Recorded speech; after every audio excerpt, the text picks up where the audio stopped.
위병소에서 웬 할머니냐 음식 들고 꺼져라라며 무시당한 할머니가 사실을 쓰리스타 합참차장 출신이었고 그녀가 전화 한 통으로 자신의 옛부하였던 현역 사단장을 소환하는 이야기입니다.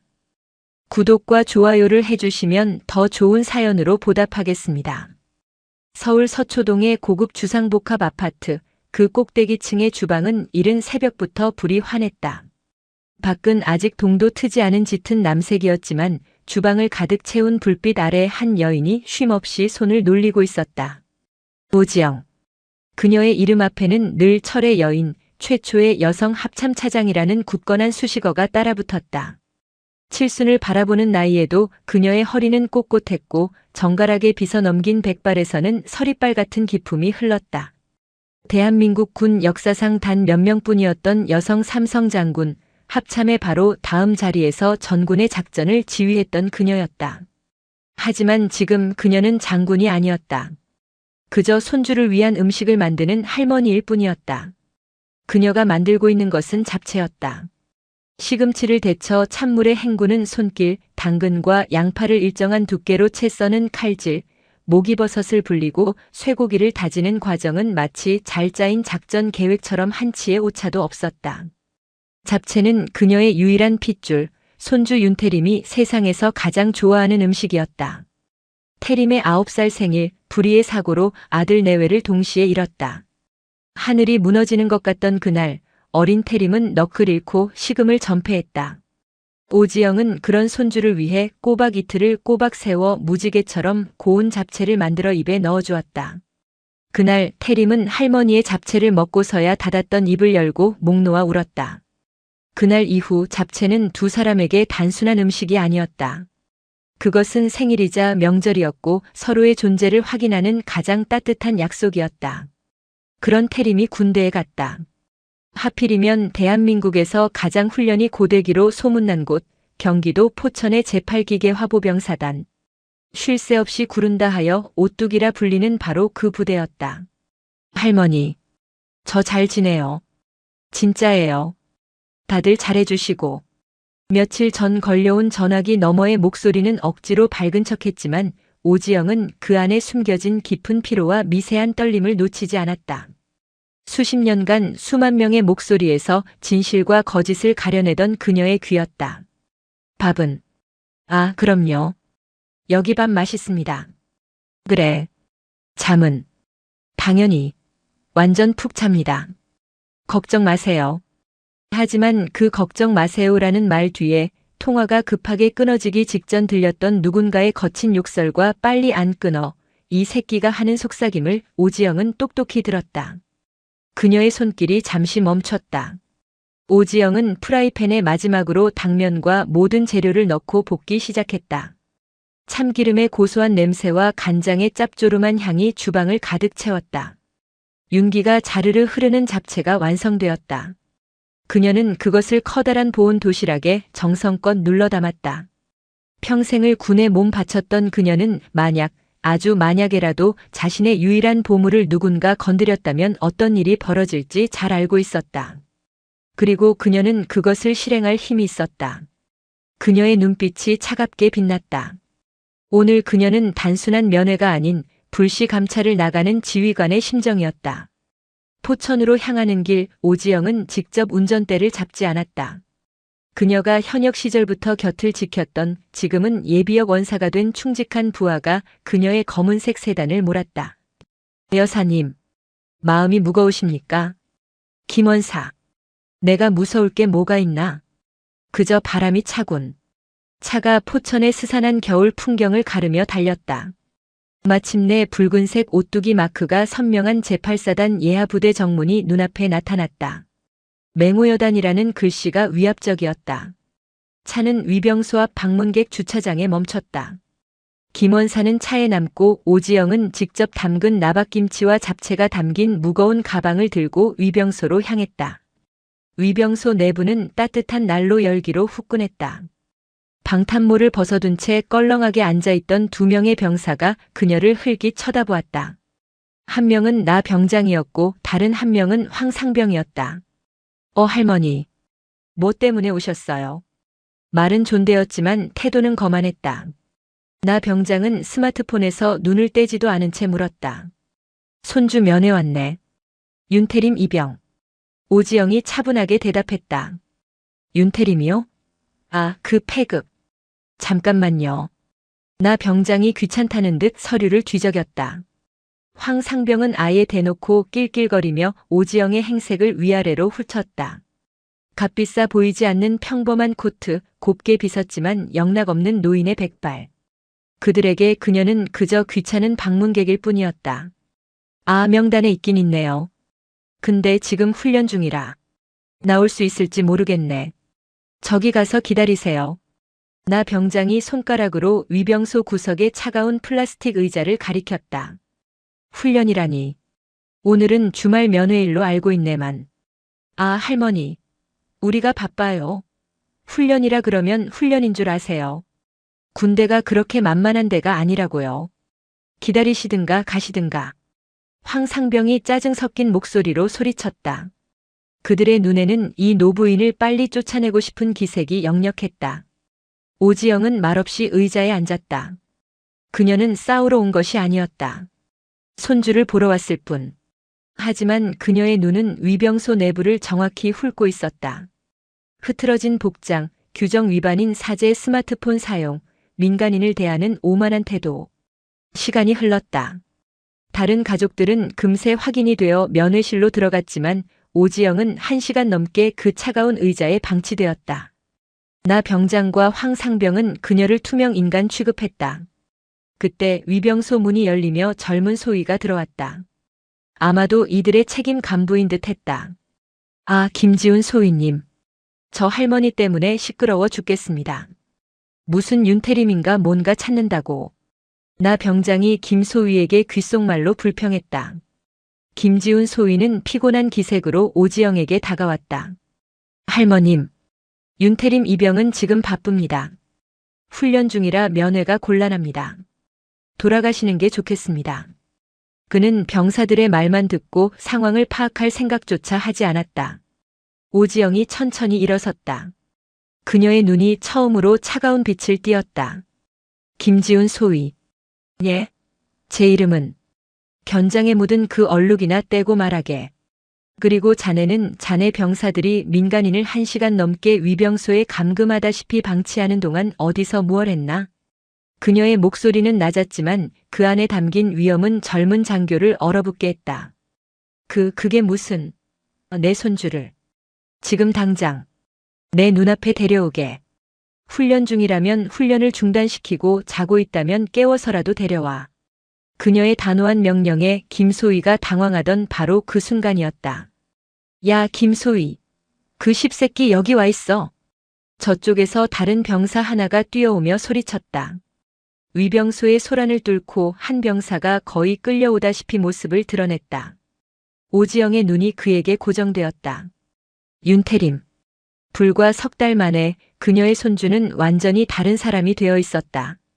뺨은 반쪽이 되어 검게 그을렸고 덩치는 산만했던 아이가 군복이 헐렁할 정도로 말라 있었다. 하지만 오지영의 심장을 가장 아프게 찌른 것은 그 눈빛이었다.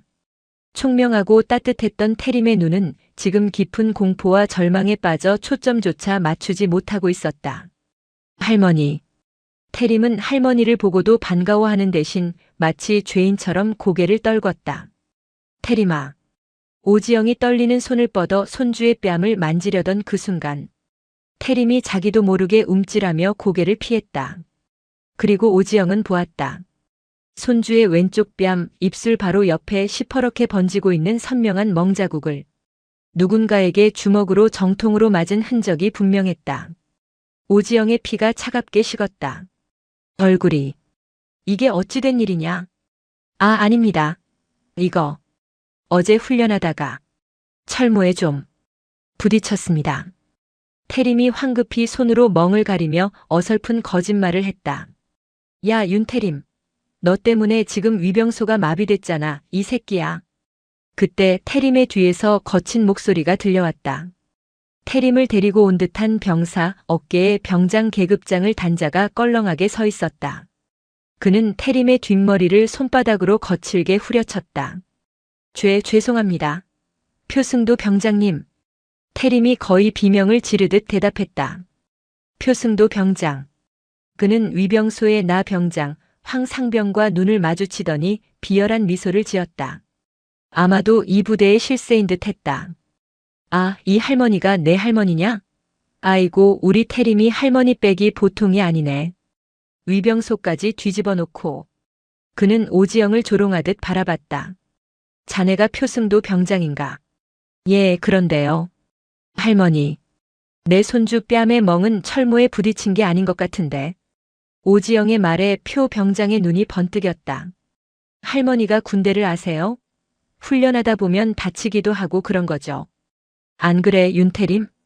그가 태림의 어깨를 꽉 움켜쥐었다. 태림은 고통에 얼굴을 일그러뜨렸지만 소리도 내지 못했다. 김지훈 소위. 오지영이 굳은 얼굴로 간부를 불렀다. 저 병사의 행동이 정상으로 보이나? 민간인 앞에서, 그것도 상관 앞에서. 김소희는 어쩔 줄 몰라 하며 표 병장의 눈치만 살폈다. 아, 소희님은 빠지세요 좀. 할머니, 면회 오셨으면 저기 면회실 가서 조용히 하고 가세요. 우리 태림이 할머니 가시면 저랑 따로 면담 좀 해야 하거든요. 면담이라는 단어에 실린 사리에 태림이 파랗게 질렸다. 오지영은 더 이상 참지 않았다. 그녀는 챙겨온 가방을 위병소 테이블 위에 쿵소리가 나게 내려놓았다. 태림아, 밥 먹자. 그녀는 보온 도시락을 열었다. 김이 모락모락 나는 잡채의 고소한 냄새가 위병소를 가득 채웠다. 와, 잡채네. 맛있겠다. 표 병장이 비웃으며 젓가락을 집으려는 태림의 손을 쳐냈다. 야, 누가 먹으래? 너 같은 패급 새끼가 이게 목구멍으로 넘어가냐? 그러더니 그는 오지영이 새벽 내내 정성껏 만든 잡채 그릇에 자신의 더러운 손을 푹 집어넣어 한 움큼 쥐었다. 어디 맛 좀 볼까? 이게 뭐야? 싱거워. 할머니, 음식 솜씨가 영. 짬밥보다 맛없네. 그는 잡채를 한 입 씹어 뱉듯 하더니 그릇을 밀쳐냈다. 보온 도시락이 테이블에서 떨어지며 오지영의 정성이 담긴 잡채가 차가운 위병소 바닥에 처참하게 쏟아졌다. 순간 위병소의 모든 소리가 멎었다. 태림은 바닥에 쏟아진 잡채를 보며 눈물을 뚝뚝 흘렸다. 오지영은 쏟아진 잡채를 말없이 내려다보았다. 그리고 천천히 고개를 들었다. 그녀의 눈에서 모든 온기가 사라졌다. 할머니 오지영은 사라지고 삼성장군 오지영이 그 자리에 섰다. 표승도 병장. 그녀의 목소리에 표 병장이 움찔했다. 자네는 지금 돌이킬 수 없는 실수를 했다. 그녀는 주머니에서 자신의 구형 휴대전화를 꺼냈다. 그리고는 겁에 질린 김지훈 소위를 바라보았다. 김소위. 자네 대대장 이름이 뭔가? 예? 저. 강기태 중령입니다만. 강기태 중령. 그래. 연대장은? 예? 허민수 대령입니다. 좋아. 그럼 자네 사단장은 누군가? 그건 박태원 소장님이십니다. 오지영은 그 이름을 듣고 희미하게 웃었다. 박태원이라. 내 밑에서 비서실장 하던 녀석이지. 그녀는 김소희나 표 병장 따위는 거들떠보지도 않고 단축번호 1번을 눌렀다. 누구한테 전화하시는? 김소희가 말을 채 끝내기도 전에 전화가 연결되었다. 나다. 오지영의 첫마디에 전화기 너머에서 벼락을 맞은 듯한 목소리가 들려왔다. 장군님, 제8사단장 소장 박태원입니다. 장군님, 어쩐 일이십니까? 오지영은 전화기를 스피커폰으로 돌렸다. 박태원 소장의 다급한 목소리가 위병소에 울려 퍼졌다. 박 장군, 나 지금 자네 사단 위병소에 있네. 예? 내 손주 녀석 면회를 왔는데 훈련 중이라 면회가 안 된다더군. 그래서 1시간 넘게 기다렸네. 그리고 방금 자네 부대 병장이 내 손주 뺨을 때린 멍 자국을 확인했고 내가 싸온 잡채를 짬밥보다 맛없다며 바닥에 쏟아버렸네. 전화기 너머에서 억하는 숨소리가 들렸다. 박태원 소장.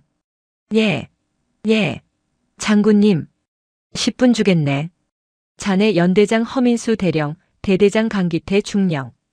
두 사람 목줄이라도 잡아서 당장 이 위병소로 뛰어오게. 물론 자네도. 예, 알겠습니다. 장군님, 10분, 아니 5분 내로 가겠습니다. 충성. 전화가 끊겼다. 위병소는 죽음 같은 정적이 흘렀다. 표승도 병장의 얼굴은 하얗게 질려버렸고 나 병장과 황상병은 스마트폰을 떨어뜨린 채 그 자리에 얼어붙었다. 김지훈 소위는 사단장, 장군님이라는 단어의 조합에 이미 혼절 직전이었다. 오지영은 바닥에 쏟아진 잡채를 보며 나지막이 말했다. 치우지 마라. 자네 사단장이 직접 보게 해야지. 위병소 안의 공기는 그 순간부로 고체처럼 굳어버렸다. 스피커폰을 통해 울려 퍼진 사단장의 경악과 복종에 찬 목소리는 그 자리에 있던 모든 이들의 고막을 넘어 뼛속까지 파고들었다. 자, 장군님? 김지훈 소위는 자신의 귀를 의심했다. 그의 눈앞에 서 있는 평범한 노부인. 그리고 전화기 너머에서 들려온 포천 제8사단 전체를 호령하는 절대자 박태원 소장의 목소리. 두 개의 모순된 현실이 그의 뇌 속에서 충돌하며 과부하를 일으켰다.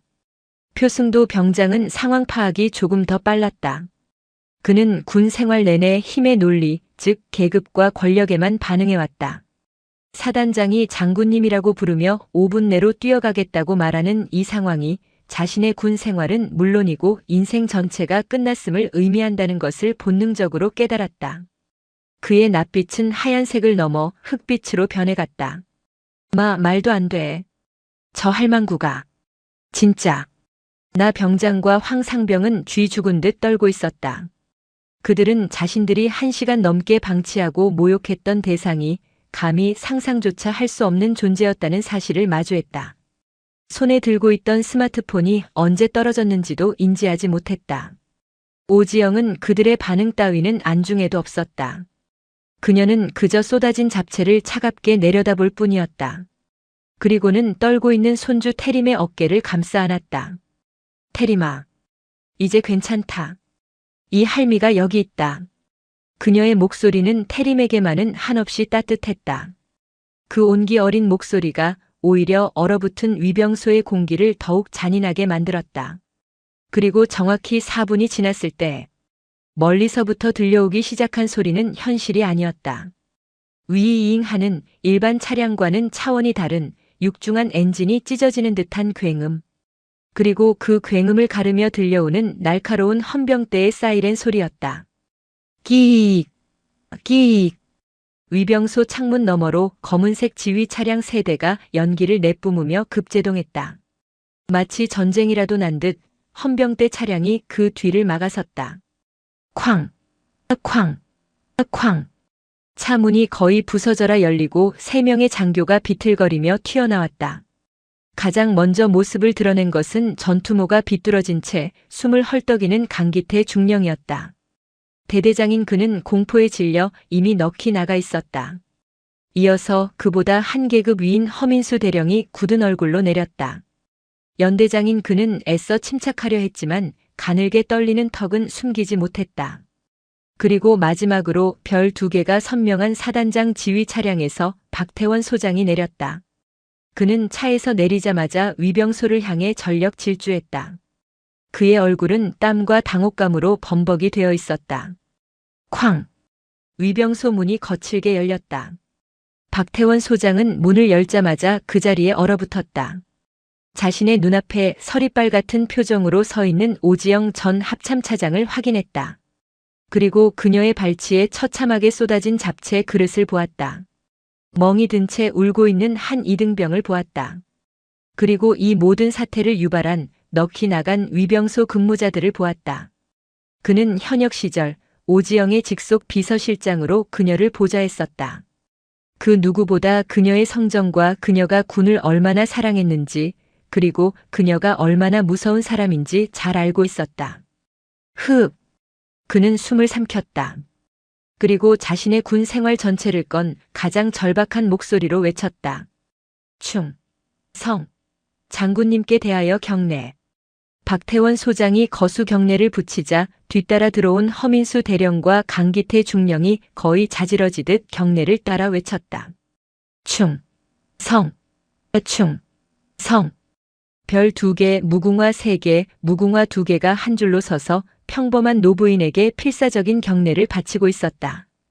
위병소의 표승도 병장과 나 병장, 황상병, 그리고 김지훈 소위는 이 비현실적인 광경을 보며 숨쉬는 것조차 잊었다. 사단장, 연대장, 대대장이 자신들이 패급이라 부르던 윤태림의 할머니에게 경례를 하고 있었다. 오지영은 경례를 받지 않았다. 그녀는 그저 자신에게 경례를 붙인 박태원 소장을 차갑게 바라보며 입을 열었다. 박태원. 예. 소장 박태원.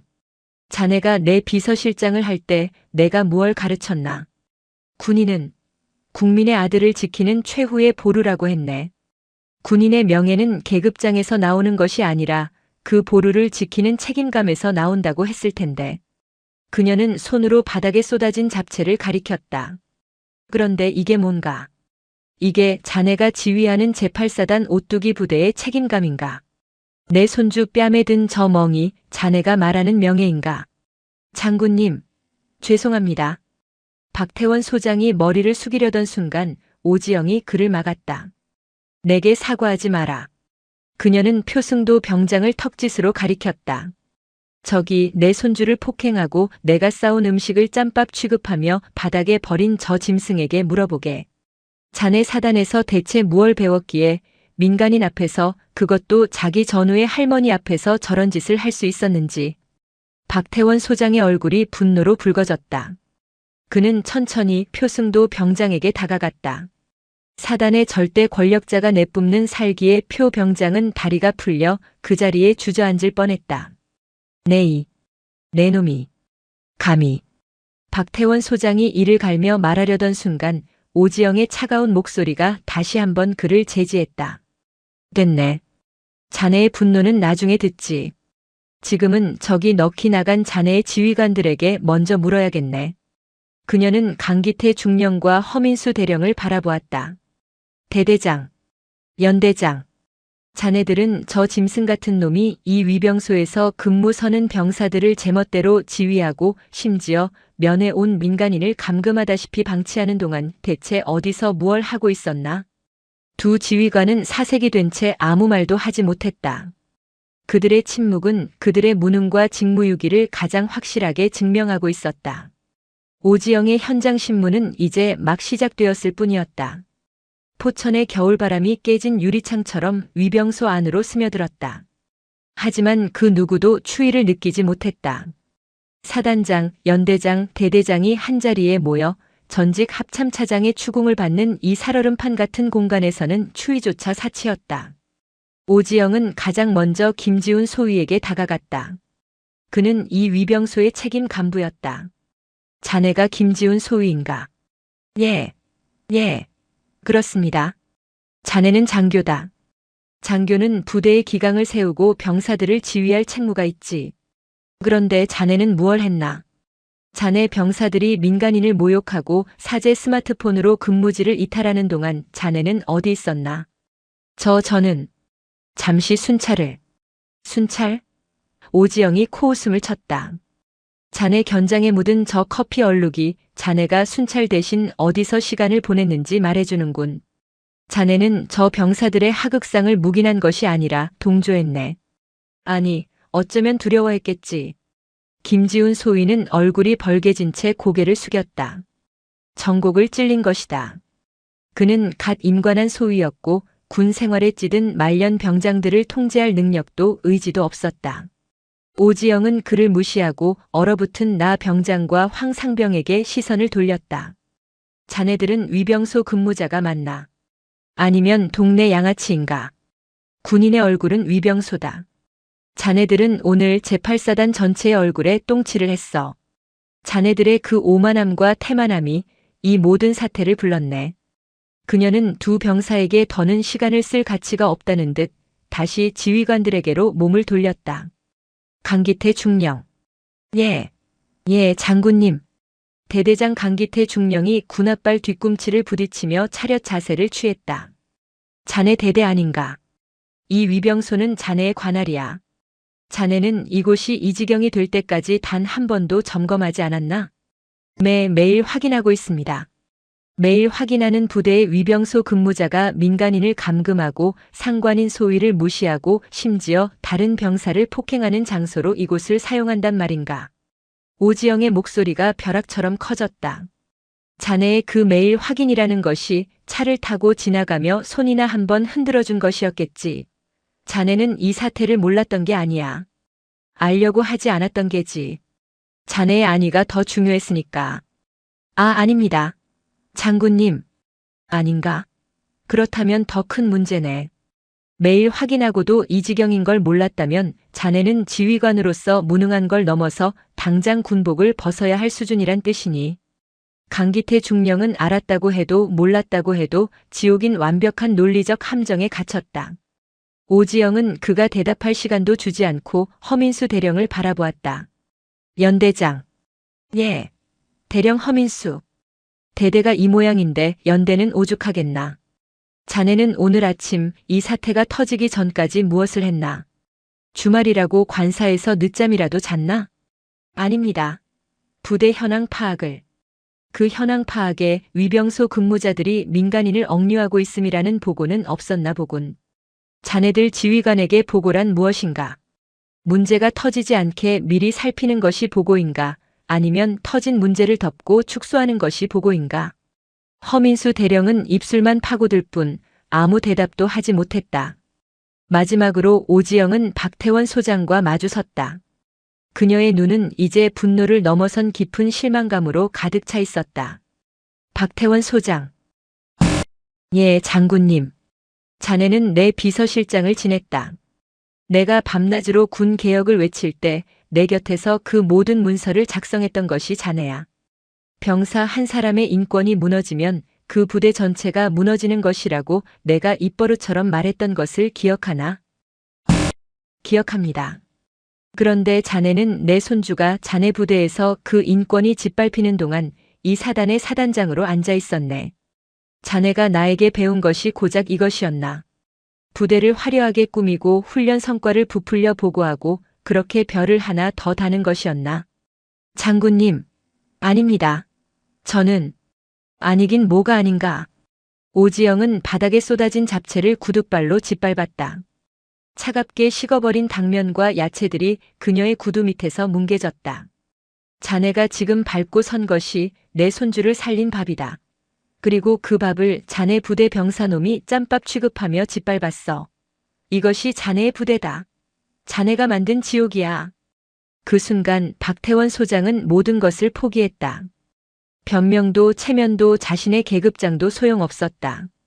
그는 자신의 전 스승이자 군의 전설이었던 노장군 앞에서 그리고 자신이 지키지 못한 한 병사의 할머니 앞에서 무너져 내렸다.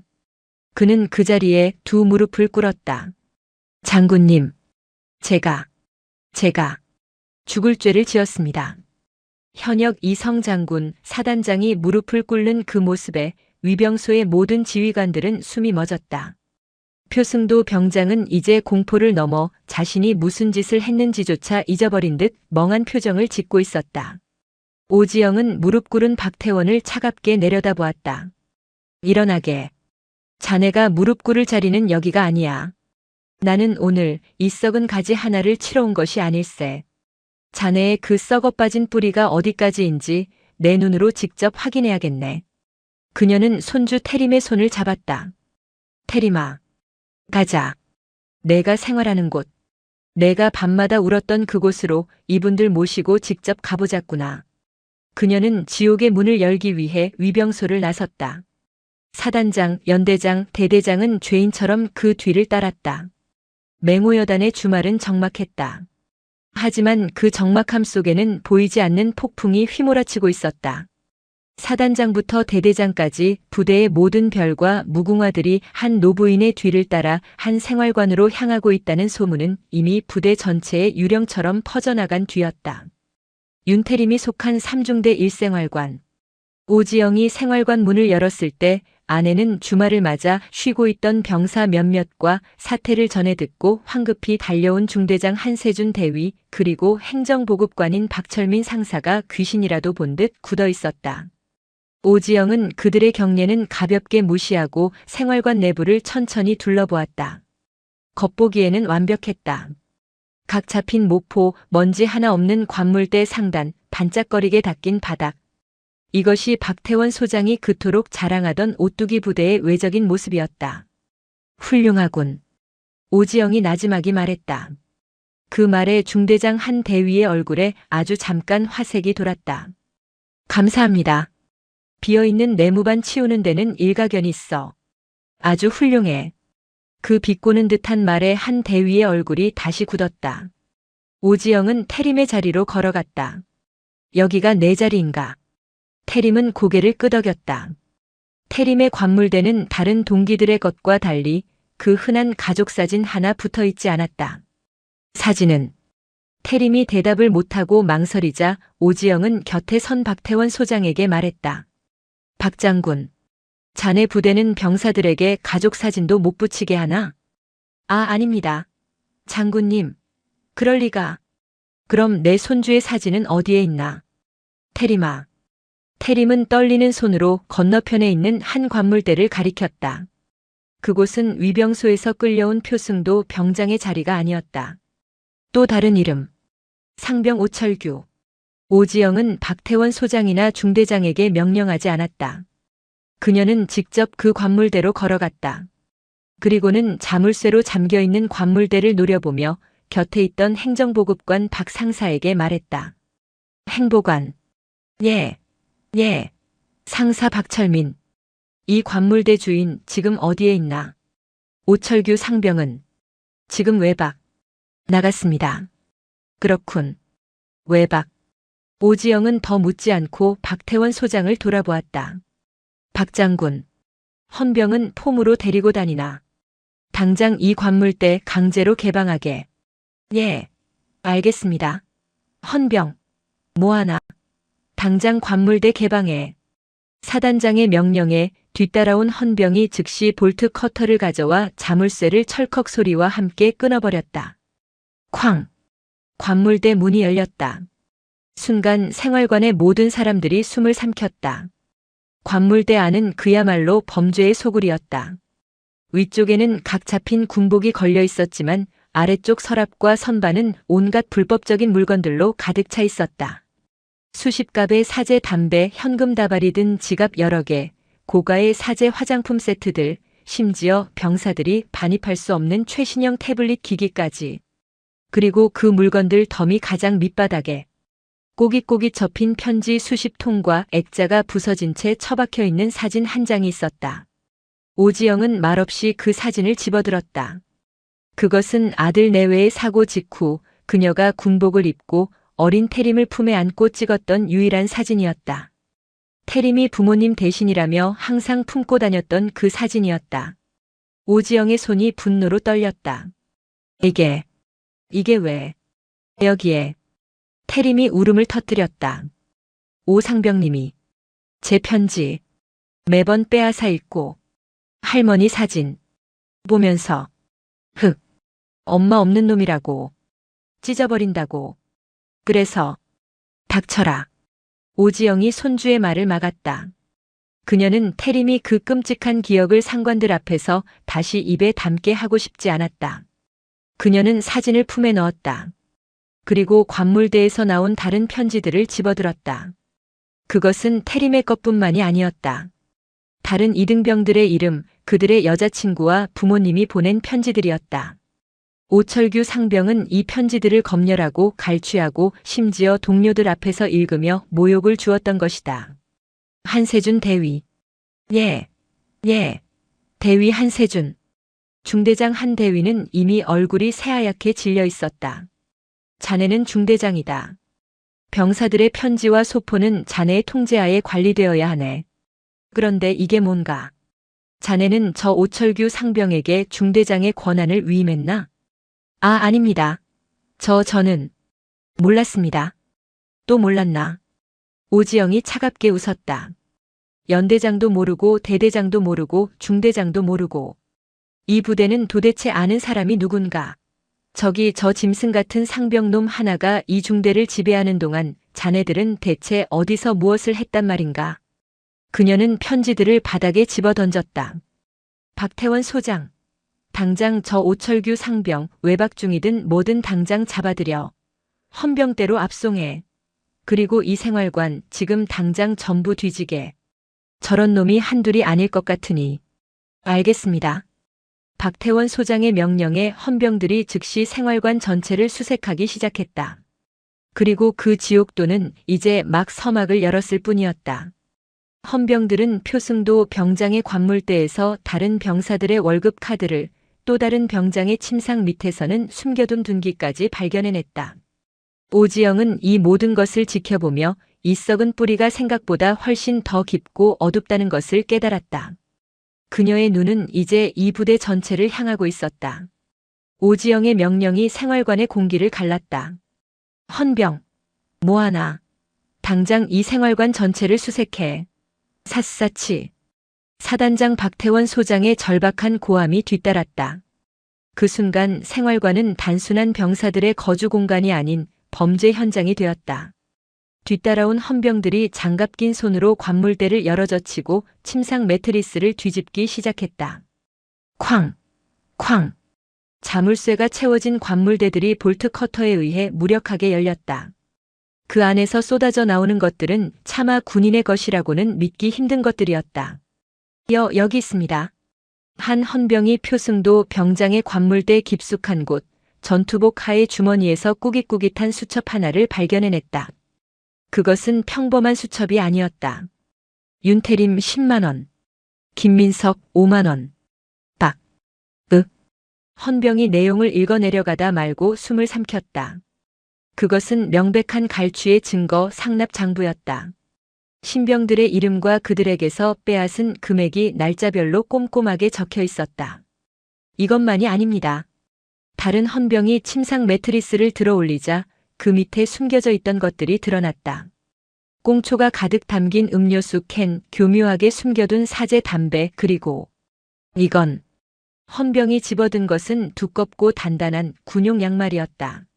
하지만 그 모양이 기이했다. 끝부분이 비정상적으로 뭉툭하고 무거워 보였다. 오지영은 그것을 보자마자 직감했다. 가져와. 그녀의 차가운 명령에 헌병이 양말을 건넸다. 오지영은 그것을 받아들고 그 안에 든 단단한 물체의 윤곽을 손으로 짚었다. 그리고는 곁에 선 박태원 소장을 바라보았다. 박 장군, 자네 부대는 양말로도 훈련을 하나. 그녀는 말과 동시에 곁에 있던 헌병의 대검을 뽑아들 듯 손을 내밀었다. 헌병이 황급히 커터칼을 건넸다. 서걱. 오지영이 직접 양말을 찢어발겼다. 그 안에서 둔탁한 금소금을 내며 바닥으로 떨어진 것은 녹슨 자물쇠였다. 철컥. 차가운 생활관 바닥에 울리는 그 소리는 그 자리에 있던 모든 지휘관들의 심장이 떨어지는 소리 같았다. 오지영은 자물쇠를 천천히 집어들었다. 그리고는 손주 태림의 멍든 뺨을 돌아보았다. 그 멍 자국의 형태와 자물쇠의 모서리가 섬뜩할 정도로 일치했다. 태림아. 그녀의 목소리가 얼음처럼 갈라졌다. 이걸로 맞았느냐? 태림은 대답 대신 공포에 질려 눈을 감아버렸다. 그것은 그 어떤 대답보다 더 확실한 긍정이었다. 아. 박태원 소장의 입에서 신음이 터져 나왔다. 사단장인 그가 자신의 사단 내에서 중세시대에나 있을 법한 고문 도구가 사용되었다는 사실을 전임 합참차장이자 자신의 스승 앞에서 확인하고 만 것이다. 한세준 대위. 박태원 소장이 이성을 잃고 중대장에게 소리쳤다. 이게 자네 중대에서 벌어진 일이야. 넌 대체 눈이 달렸나 안 달렸나? 중대장 한세준 대위는 이미 넋이 나가 있었다. 그는 몰랐다는 말조차 할 용기를 잃었다. 하지만 지옥은 이제 시작이었다. 행정보급관, 박철민 상사. 오지영의 시선이 생활관 한쪽에서 애써 사태를 외면하려던 행정보급관에게 향했다. 예. 상사 박철민. 자네는 이 중대의 어머니 아닌가. 병사들의 식고문까지 챙겨야 할 자네가 이 모든 것을 몰랐다고 할 텐가. 저놈들이 저렇게까지. 시끄럽다. 오지영은 박 상사의 책상으로 걸어갔다. 그리고는 아무렇게나 쌓인 서류 더미를 손으로 쳐냈다. 그 밑에 자물쇠로 잠긴 작은 철제 서랍이 있었다. 열어. 예. 열라고 했다. 박철민 상사는 떨리는 손으로 열쇠를 꺼내 서랍을 열었다. 그 안에는 표승도나 오철규의 관물대와는 비교도 되지 않을 정도의 물건들이 들어있었다. 고급 양주 몇 병, 새 것으로 보이는 상품권 다발, 그리고 현금이 가득 든 봉투 수십 개. 봉투 위에는 1생활관 김병장, 2생활관 박상병 등 각 생활관의 실세 병사들 이름이 적혀 있었다. 이건 허민수 연대장이 뒷목을 잡았다. 이것은 단순한 병사들 간의 부조리가 아니었다. 간부가, 그것도 병사들의 생활을 가장 가까이에서 책임져야 할 행정보급관이 악질 병사들의 비행을 눈감아주는 대가로 상납을 받고 있었던 것이다. 표승도와 오철규가 그토록 아나무인이었던 이유, 김지훈 소위가 그들을 통제하지 못했던 이유, 강기태 대대장이 몰랐다고 일관할 수 있었던 이유가 바로 여기에 있었다. 부대의 뿌리인 부사관단이 썩어 있었고 그들은 완벽한 공생관계를 이루고 있었던 것이다. 오지영은 그 현금 봉투 하나를 집어들었다. 박태원. 예, 장군님. 자네 부대는 군대가 아니었네. 처음부터 끝까지 썩어 문드러진 범죄 집단이었어. 그녀는 박철민 상사를 돌아보았다. 그의 눈에는 공포와 함께 다 끝났다는 체념이 서려 있었다. 헌병. 예. 저자의 계급장을 지금 당장 떼어내. 그리고 저자를 포함해 오늘 이름이 나온 모든 병사들, 그리고 저기 저 소위놈까지 전원 현장에서 체포하게. 지금. 여기서 말입니까? 그럼 어디서 하나? 사단장실에 모셔가서 커피라도 대접해야 하나? 오지영의 불호령이 떨어졌다. 헌병들이 망설이던 박태원 소장의 눈치를 볼 필요도 없었다. 이 공간은 이미 오지영이 완벽하게 장악했다. 헌병들이 달려들어 박철민 상사의 어깨에 붙은 계급장을 거칠게 뜯어냈다. 으악. 이거나. 내가 누군지 알아. 발악하던 박 상사의 입을 헌병이 틀어막았다. 생활관은 순식간에 아수라장이 되었다. 오지영은 이 혼돈의 중심에서 손주 태림의 눈을 가렸다. 박태원. 예, 장군님. 이 중대, 아니, 이 대대 전 병력을 지금 당장 강당으로 집합시키게. 단 한 명도 열외 없이. 그녀의 목소리는 더 큰 심판을 예고하고 있었다. 제8사단 맹호여단 대강당. 주말의 평화는 산산조각 났고 대대 소속 수백 명의 병사들이 영문도 모른 채 강당의 차가운 의자를 가득 메우고 있었다. 그들의 얼굴에는 피로와 불만, 그리고 정체를 알 수 없는 불안감이 뒤섞여 있었다.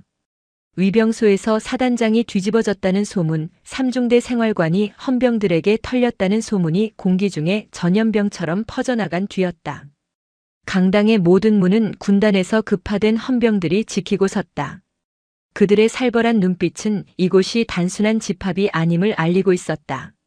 가장 충격적인 것은 무대 위의 풍경이었다. 무대 중앙 단상에는 마이크 대신 한 노부인이 서 있었다. 오지영이었다. 그리고 그 노부인의 뒤편 마치 죄인처럼 대대장 강기태 중령과 연대장 허민수 대령이 고개를 숙인 채 서 있었다. 심지어 그들의 상관인 사단장 박태원 소장마저 무대 한쪽 구석에서 굳은 얼굴로 이 모든 것을 지켜보고 있었다. 지휘 계통이 완벽하게 역전된 초현실적인 광경이었다. 모두 주목. 오지영이 마이크 없이 입을 열었다. 앰프를 사용하지 않았음에도 수십 년간 수만 명의 군인을 호령했던 그녀의 목소리는 강당 구석구석까지 얼음처럼 파고들었다. 수백 명의 병사들이 일순간 숨을 죽였다. 나는 오늘 이 부대에 복무 중인 내 손주 윤태림 이병의 면회를 왔네. 그녀는 무대 옆에 헌병의 보호를 받으며 서 있는 태림을 가리켰다. 태림의 멍든 얼굴이 강당의 모든 조명을 받았다. 나는 자그마치 1시간을 저 문밖 위병소에서 쫓겨나다시피 기다렸네. 자네들의 전우라는 위병소 병사놈들이 훈련 중이라는 거짓말로 나를 기만하는 동안 말일세. 병사들 사이에서 낮은 술렁임이 일었다. 그리고 나는 보았네. 오지영은 단상 위에 놓인 헌병들이 증거물로 가져온 것들을 하나씩 들어 올렸다. 내 손주가 부모를 잃고 삶을 포기하려 할 때 내가 먹여 살렸던 이 잡채를. 그녀는 바닥에 쏟아졌던 잡채가 담긴 찌그러진 보온 도시락을 들어 올렸다. 자네들의 선임이라는 표승도 병장이 짬밥보다 맛없다며 내 눈앞에서 이 바닥에 쏟아버리는 것을 보았네. 강당은 이제 침묵을 넘어 경악에 휩싸였다. 나는 그것이 그저 철없는 병사 한두 놈의 일탈이라 생각하려 했네. 하지만 그녀의 목소리가 벼락처럼 커졌다. 그녀는 다음 증거물을 집어들었다. 녹슨 자물쇠가 담긴 찢어진 군용 양말이었다. 이것은 무엇인가? 이게 자네들이 말하는 군기인가? 자네들의 전우를 동기를 후임을. 이따위 흉기로 짐승처럼 두들겨 패는 것이 자네들이 배운 전우애인가? 그녀는 자물쇠를 단상에 내던졌다. 쾅! 하는 둔탁한 금소금이 모든 병사의 심장을 꿰뚫었다. 내가 확인한 생활관은 군대가 아니었네. 상납금을 바치면 폭행을 눈감아주는 행정보급관과 그 돈으로 외박을 즐기는 병사놈들, 부모의 편지를 빼앗아 읽으며 낄낄대는 짐승들, 월급 카드를 빼앗아 제멋대로 쓰는 범죄자 소굴이었어. 그녀는 마지막 증거물, 박철민 상사의 책상에서 나온 현금 봉투 다발을 공중에 흩뿌렸다. 돈과 상품권이 무대 위로 비처럼 쏟아졌다. 자네들에게 묻겠다. 오지영이 강당을 가득 메운 병사들을 향해 손가락질했다. 이 모든 일이 벌어지는 동안 자네들은 무엇을 했나? 정말 몰랐나? 아니, 알면서도 침묵했겠지. 내 동기가 죽어나가는 것을 보면서도 나만 아니면 된다고 저놈만 전역하면 끝이라고 비겁하게 외면했겠지. 그녀의 질책에 강당 곳곳에서 훌쩍이는 소리, 숨죽인 울음소리가 터져나오기 시작했다. 자네들의 그 침묵이, 방관이, 저런 짐승들을 키워낸 공범이야. 자네들은 전우를 지키지 못했네. 아니, 지키지 않았어. 그때였다. 아, 아닙니다. 흐엉.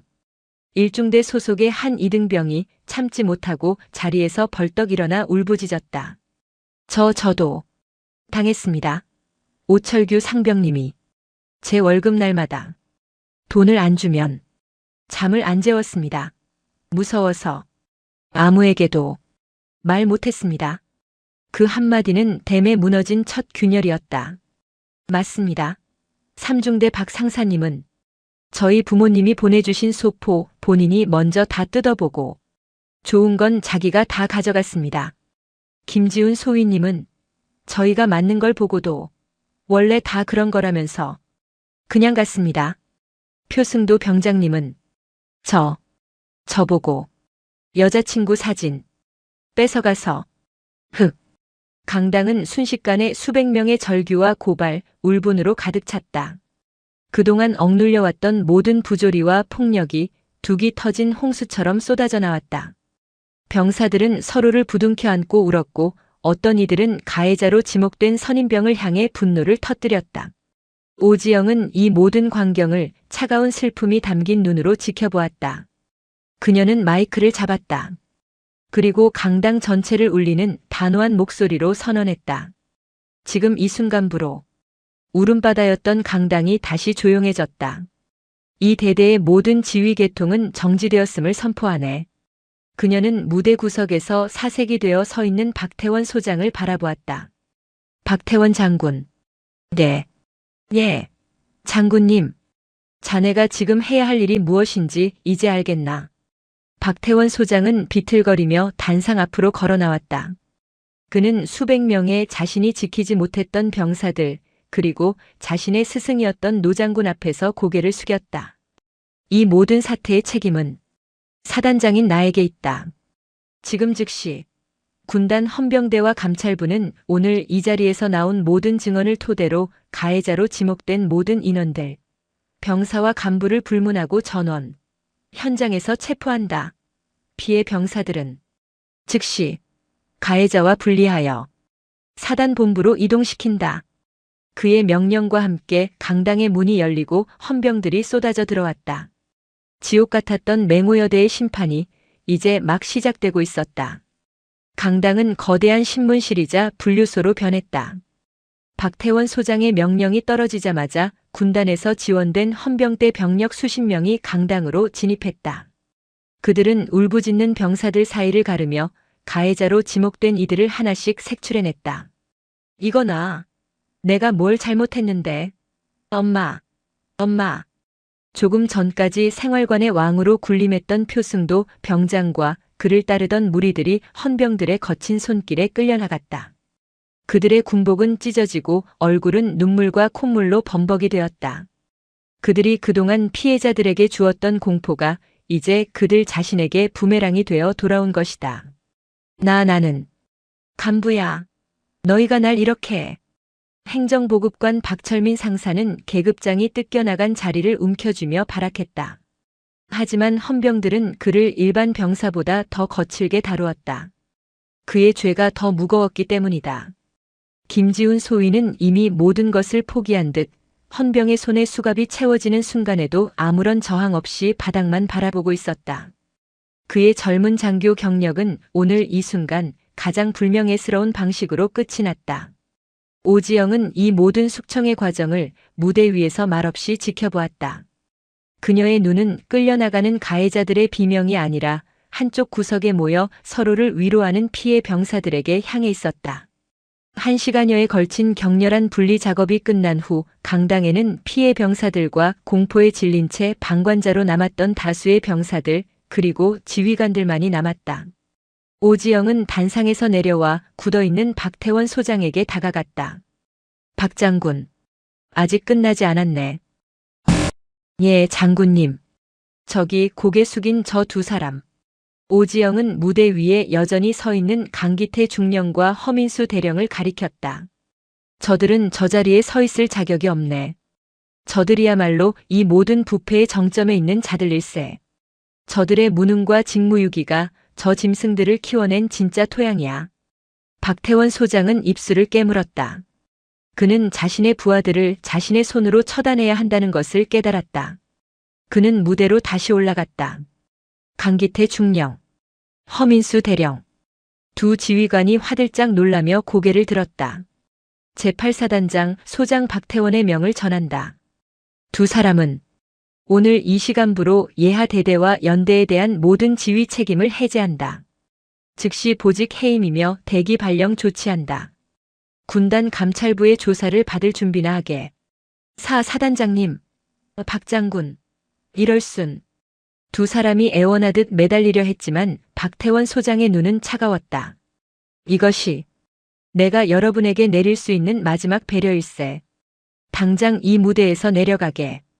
두 영관급 장교는 수백 명의 병사들이 지켜보는 앞에서 자신들의 모든 명예를 잃고 비틀거리며 무대에서 쫓겨나듯 내려왔다. 제8사단 맹호여단의 지휘계통은 그렇게 뿌리부터 완전히 무너져 내렸다. 밤이 깊어졌다. 부대는 임시로 파견된 군단 참모들에 의해 통제되기 시작했다. 피해 병사들은 모두 사단 의무대와 별도의 보호시설로 이동했다. 손주 윤태림 역시 의무병의 부축을 받으며 할머니에게 다가왔다. 할머니, 고맙습니다. 태림의 목소리는 여전히 떨렸지만 그 눈빛에 서렸던 죽음 같은 공포는 사라져 있었다. 오지영은 그제야 처음으로 손주의 머리를 쓰다듬을 수 있었다. 아니다. 할미가. 미안하다. 너무 늦게 와서. 그녀는 태림을 안전한 의무실로 보낸 뒤 마지막으로 사단장실로 향했다. 사단장실은 불이 꺼진 채 적막했다. 박태원 소장 홀로 창밖의 어두운 연병장을 바라보고 있었다. 장군님, 오셨습니까? 앉게, 박 장군. 오지영이 그의 맞은편 소파에 앉았다. 박태원 소장이 천천히 돌아서며 품에서 편지 봉투 하나를 꺼내 테이블 위에 올려놓았다. 저희 저녁 지원서입니다. 그는 모든 것을 내려놓은 표정이었다. 오늘 제 사단에서 벌어진 일은 제가 군복을 입고 있는 한 용서받을 수 없는 치욕입니다. 장군님께 그리고 이 군에 더 이상 누를 끼칠 수 없습니다. 오지영은 그 저녁 지원서를 한참 동안 바라보았다. 그리고는 그것을 집어들었다. 박태원의 눈이 흔들렸다. 쫙. 오지영은 그 봉투를 망설임 없이 절반으로 찢어버렸다. 자, 장군님. 내가 자네에게 도망칠 기회를 줄 것 같았나. 박태원이 당황한 눈으로 그녀를 바라보았다. 장군님, 하지만 저는. 자네는 책임을 져야지. 오지영의 눈이 번뜩였다. 군복을 벗는 게 책임인가? 아니. 그건 가장 비겁한 도피일 뿐이야. 자네의 책임은 자네 손으로 싼 이 똥을 자네 손으로 직접 치우는 걸세. 그녀는 찢어진 전역 지원서를 그에게 던졌다. 자네는 이 제8사단에 남는다. 보직 해임된 저자들 자리에 군에서 가장 독하고 올곧은 놈들을 내 손으로 박아 넣을 걸세. 자네는 그들과 함께 이 부대를, 아니 이 사단 전체를 뼛속까지 전부 뒤집어 엎게. 단 한 톨의 썩은 부분도 남기지 말고. 그게 자네가 내게, 그리고 자네가 지키지 못한 저 병사들에게 할 수 있는 유일한 속죄일세. 알겠나?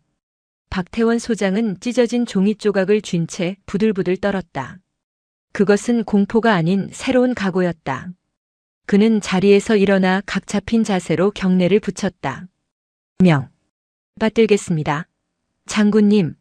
오지영은 그 경례를 받고서야 비로소 자리에서 일어났다. 그녀가 차에 오르기 전 김원사가 물었다. 여사님, 이제 서울로 돌아가십니까? 아니.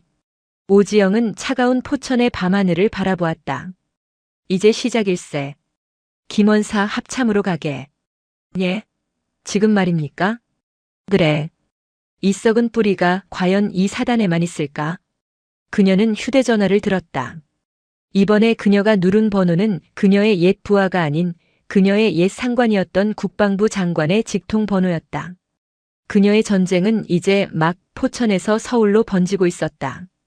경기도 포천의 제8사단 오뚜기 부대에서 출발한 검은색 세단은 칠흑 같은 어둠을 뚫고 서울로 향했다.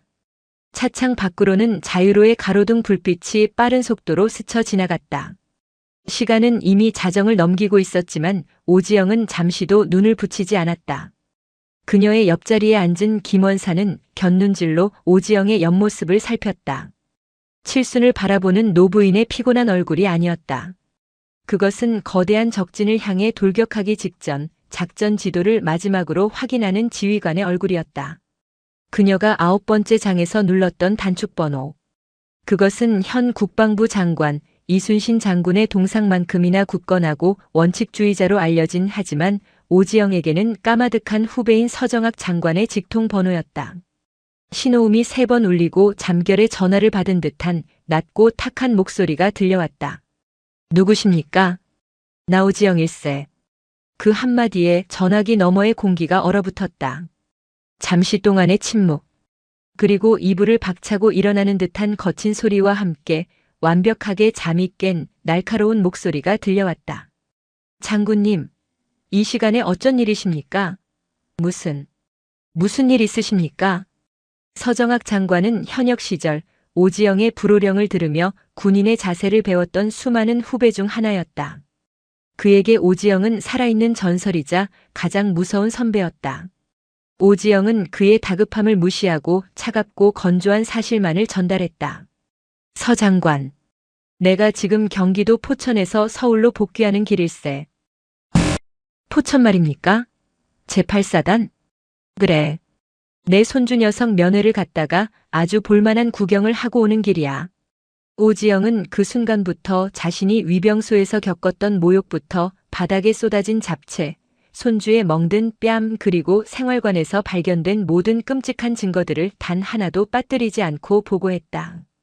자물쇠가 든 양말, 후임병들의 월급을 갈취한 상납장부, 부모님의 편지를 빼앗아 돌려 읽는 짐승들, 그리고 이 모든 것을 묵인하는 대가로 상납을 받은 행정보급관과 그 위에 잠자고 있던 대대장, 연대장.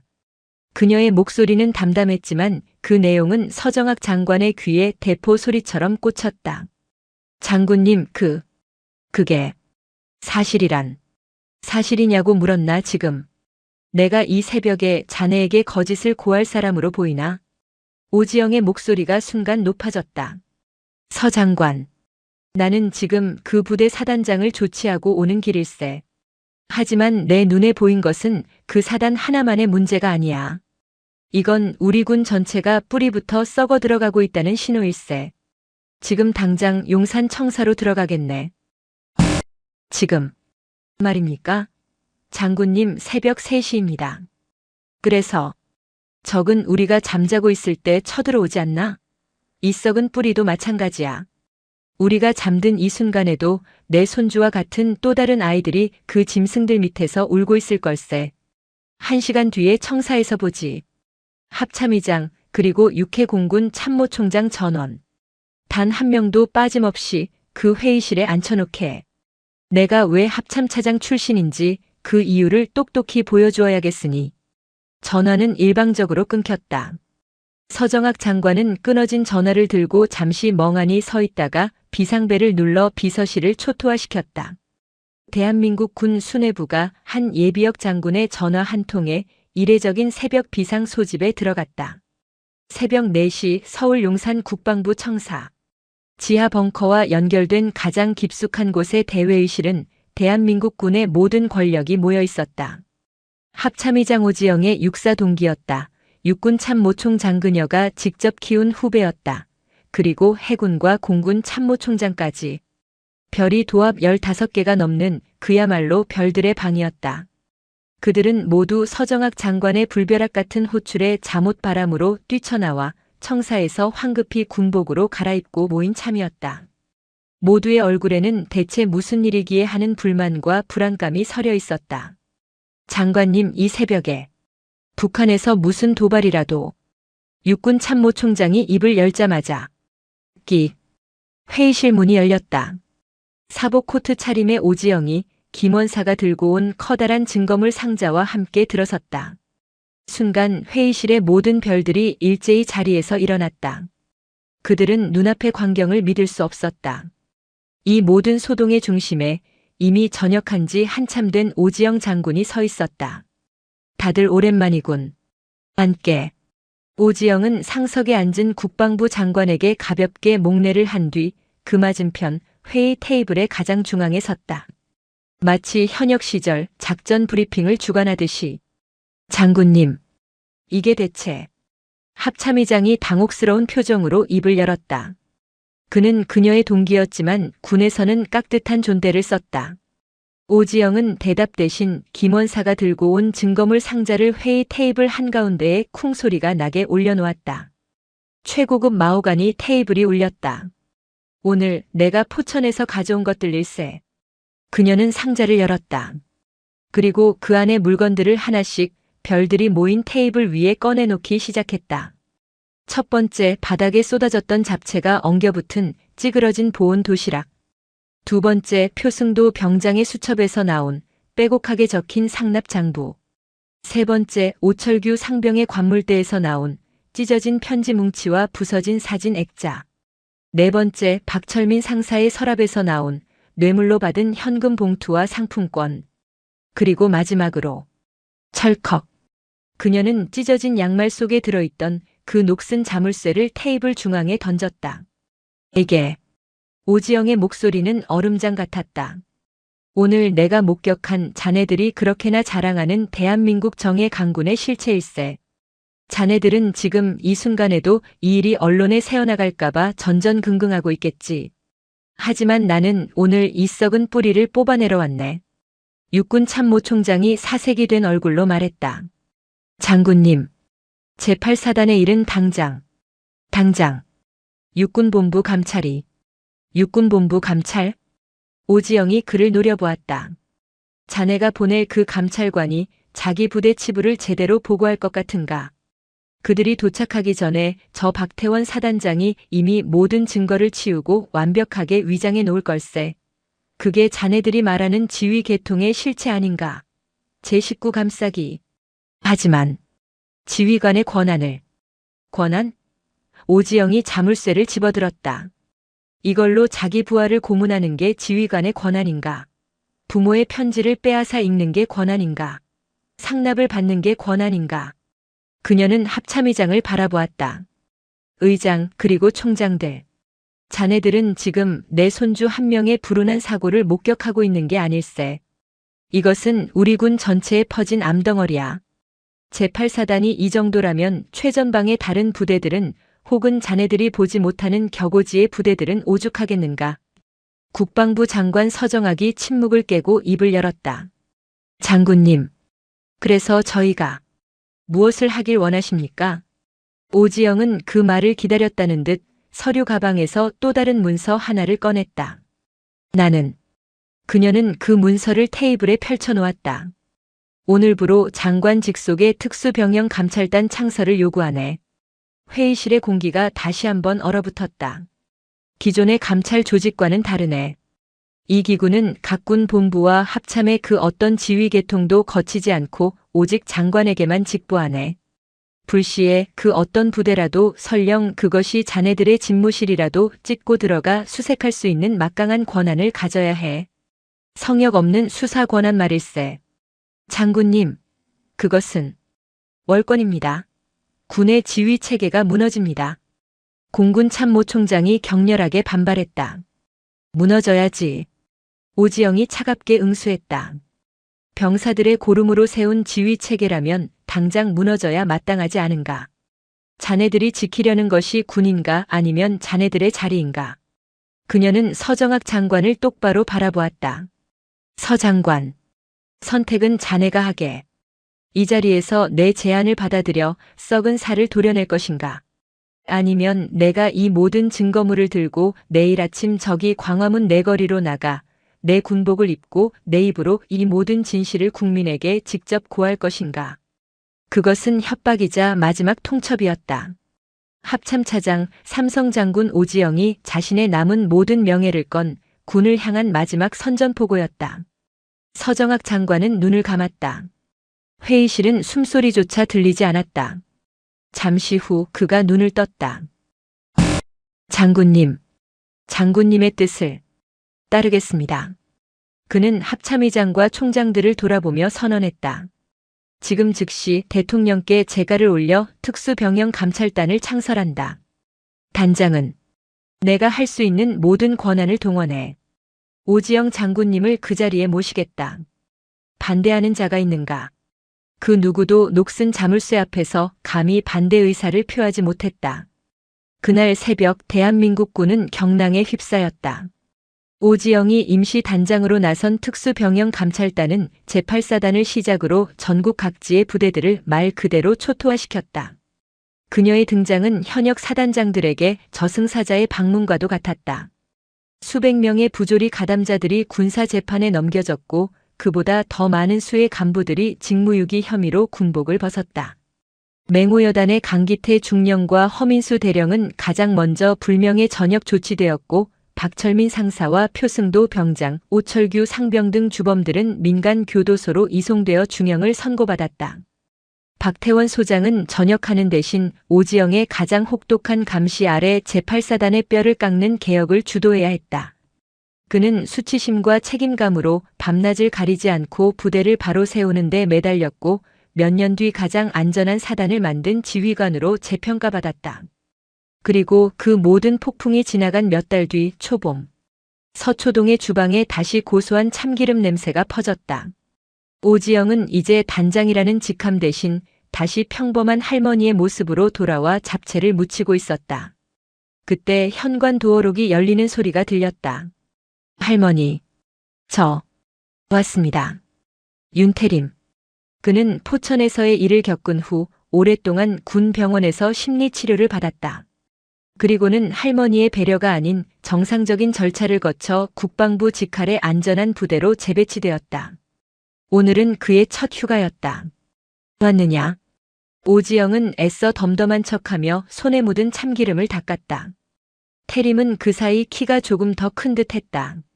무엇보다 멍자국이 사라진 뺨은 다시 뽀얗게 돌아왔고 죽음의 공포가 서려있던 그 눈에는 다시 예전의 따뜻한 빛이 감돌고 있었다. 태림은 군복을 입은 채 할머니에게 다가와 경례를 붙였다. 충, 성, 할머니 이병. 아니, 일병 윤태림. 휴가 명 받았습니다. 오지영은 그 경례를 정식으로 받아주었다. 그리고는 늠름해진 손주의 어깨를 강하게 또 따뜻하게 두드려 주었다. 됐다. 어서 씻고 와. 너 좋아하는 거 해놨다. 잠시 후 식탁에 마주 앉은 두 사람. 식탁 한가운데 커다란 유리 그릇에 무지개처럼 고운 잡채가 소복하게 담겨 있었다. 태림은 젓가락을 들어 따뜻한 잡채를 한 움큼 집어 입으로 가져갔다. 아삭한 채소와 쫄깃한 당면, 짭조름하고 달콤한 그 맛. 자신을 살렸던 그 맛. 태림은 말없이 고개를 숙였다. 어깨가 가늘게 떨리고 있었다. 왜? 맛이 없느냐? 오지영이 덤덤하게 물었다. 태림이 고개를 들었다. 그의 눈에는 눈물이 그렁그렁했지만 그는 웃고 있었다. 아닙니다. 할머니. 그는 눈물을 훔치고 다시 한번 잡채를 크게 집어 입에 넣었다. 세상에서 제일 맛있습니다. 오지영은 그제야 따뜻하게 웃었다. 서초동의 주방에는 쏟아졌던 상처를 덮고 썩었던 뿌리를 도려낸 자리에 다시 따뜻한 생명과 사랑의 맛이 가득 차오르고 있었다. 오늘도 요지경 사연을 잘 들어주셔서 감사합니다.